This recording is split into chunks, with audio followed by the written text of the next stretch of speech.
Hello and thanks for joining me. Well, I get into making some really strange parts sometimes.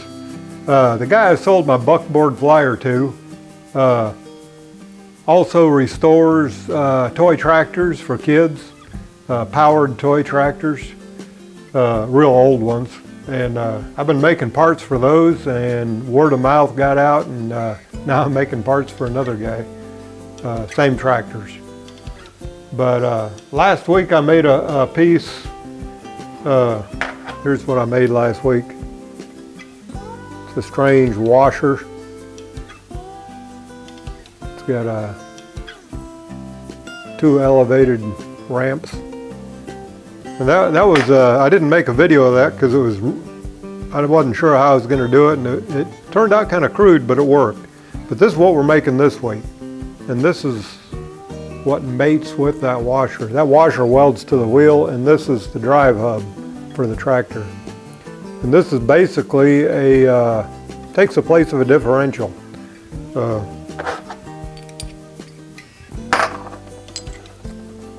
It's like, works like a ratchet.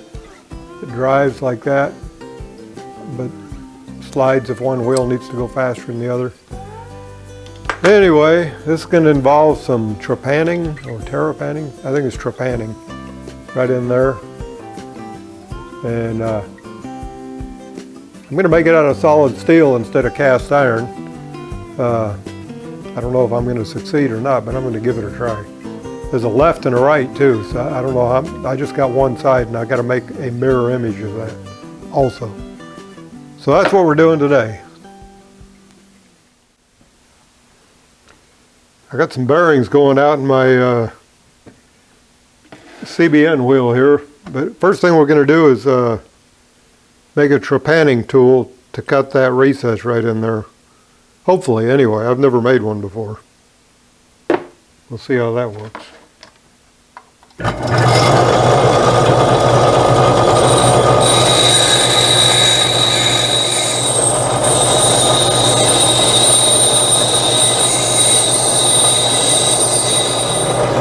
I think that'll be enough clearance right there.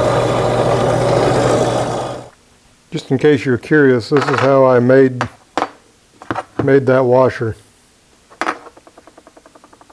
I cut a washer like that with my bandsaw, and then I made that, milled it like that, and then I hand ground some ramps on it. And this goes on there.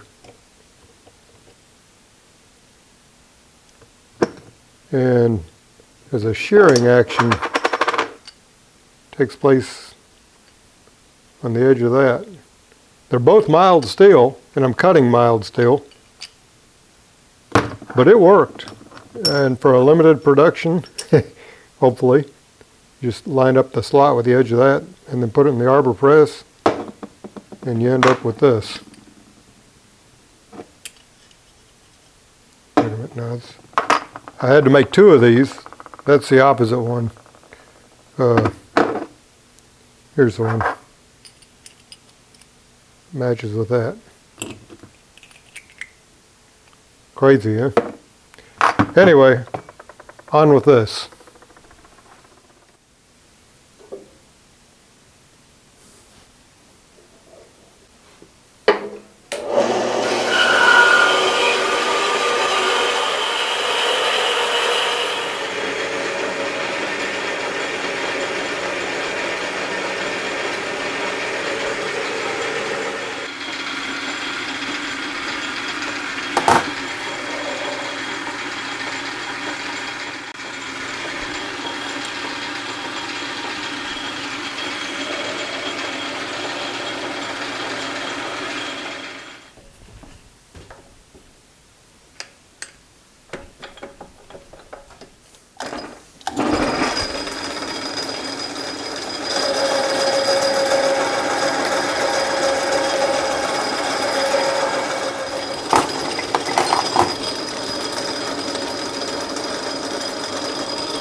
Well, I'm thinking the next step is to cut down to this level right here.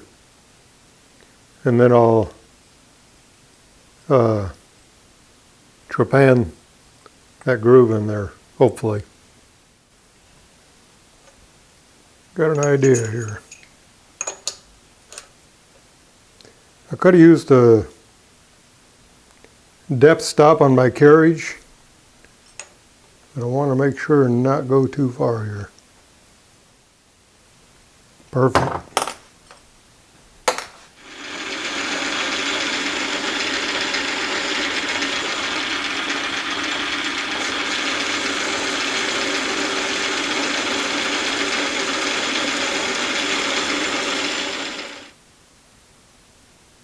Wow. 1.501. Sounds like good enough for me. I wonder if the depth is right.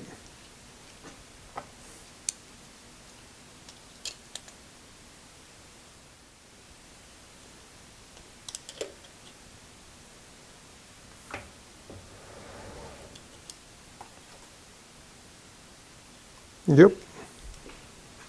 Good deal. Now we get to try the trepanning. I probably should look that up, make sure I'm saying that right.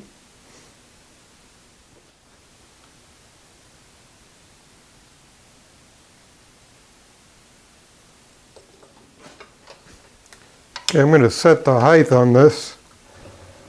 I'm going to do it on the back side. I've got a sharp edge on the trepanning tool. It needs to come up just a little bit.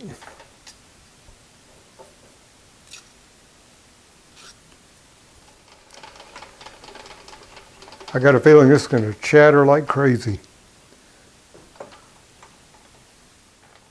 Wonder if slower would be better. Let's try slow first.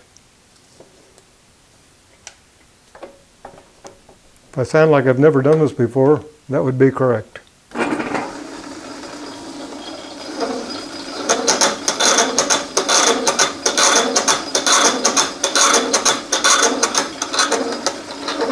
I think that needs a lot more support under that tool.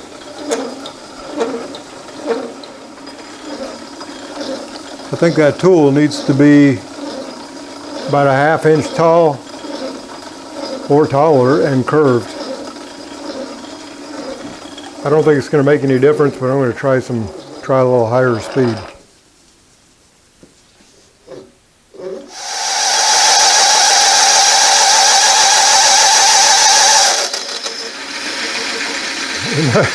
Not an ideal situation. It might get there though.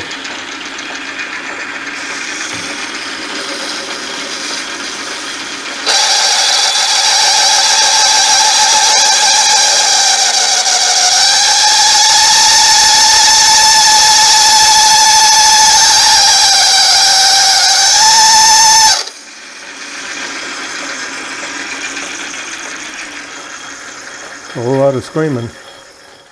I could mill it out on my rotary table. Okay, before we go to the rotary table, let's try this again. It's a lot of setup work on the rotary table. I don't have a chuck for my rotary table, so I'd have to figure out how to clamp it. But what I did is I made the tool more blunt, quite a bit more blunt, just about no front rakes. So let's see what that does.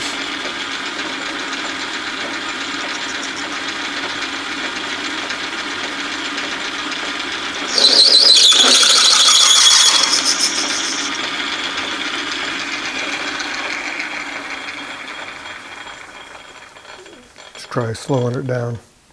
Probably won't help it, but we're going to try it anyway.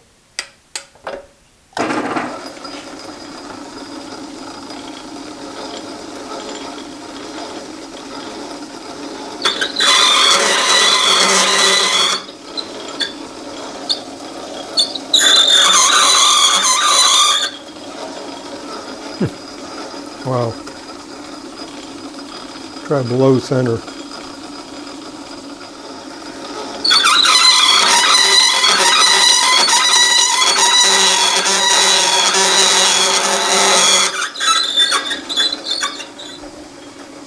Okay, I've sharpened it at an angle this way. It's got almost zero top rake and a little more front rake than it had before. It seems to be working, just maybe it'll get there, but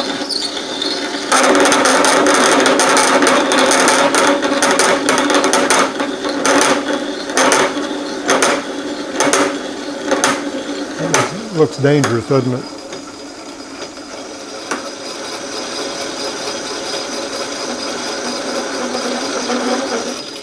Well, the camera battery went dead. I'm not sure at what point it went dead, but I changed the angle on this cutter, increased the front rake, eliminated the top rake, and grounded an angle this way, and managed to get it deep enough. So we're full depth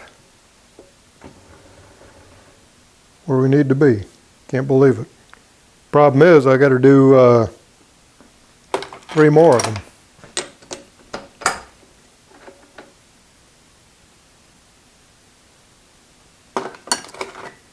That should work though.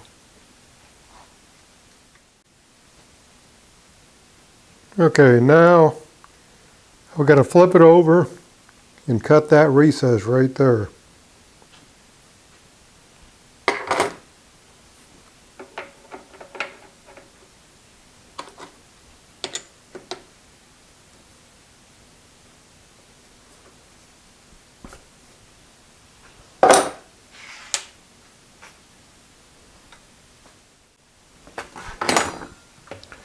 I'm going to use my carriage stop this time.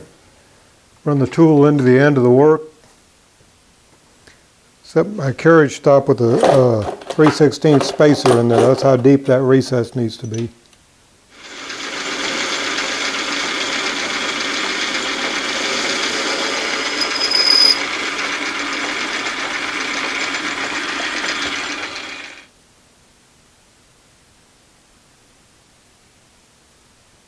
That's it.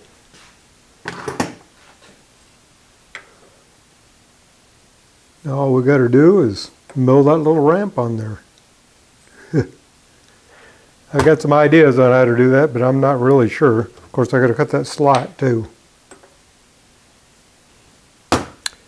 Oh, and then turn it around and take that down, but that's not going to be a problem.